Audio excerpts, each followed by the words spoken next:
He will equip you with the verbal tools that you need to be successful in navigating all those twists and turns of an interaction with an upset customer. So hopefully it can be resolved successfully. He joins me now with more. Hey there, Steve. Hey, good morning. Good morning. So let's begin with what can make people upset. What makes people upset is a break in continuity or when they don't get something they were expecting or feel they were entitled to. Okay, when companies try to manage to expectations, the customer sometimes will have different expectations than what the contractor has disclosed or is able to provide. And when you have that conflict, people start to get a little stressed out, maybe uncomfortable, and logic starts to leave the building. I think we've all been in that situation where we've seen that meltdown happen. So, but what steps can a person take to maybe reduce the number of angry customers or coworkers that we interact with? When we're talking about customers, understand, and this surprises a lot of the companies I talk to, understand when a customer is calling you on a phone, and it's not just contractors, it could be any professional, doctors, medical professionals, accountants. When somebody calls you on that phone, they're already upset. Once the person answering that phone gets in the mindset that the person on the other end has a problem they need help solving and they can't solve it themselves, they need your help.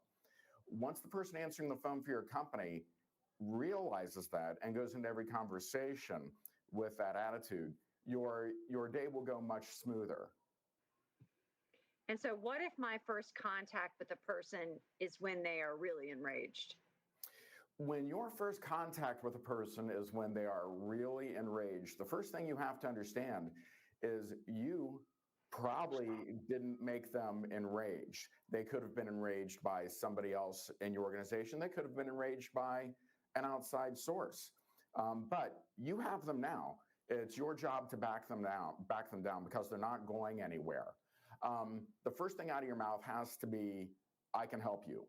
It has to be some sort of a commitment to work this problem through with them. Because when they call enraged, they've been abandoned, maybe by a bunch of other people, maybe by the instruction manual, maybe by a video they thought was going to go differently. That has to be the first thing out of your mouth. Then empathy. You have to empathize with that human being. They need to hear words and phrases like, I know what you're going through. That's horrible. Let's see what we can do. They need to hear that you're on their side, even something along the lines of, this happened to me. Let's help you through this. And you just have to say those words. You might have to keep repeating those words because we've all dealt with people who are at the end of their rope. And you know something? We've all been at the end of our rope.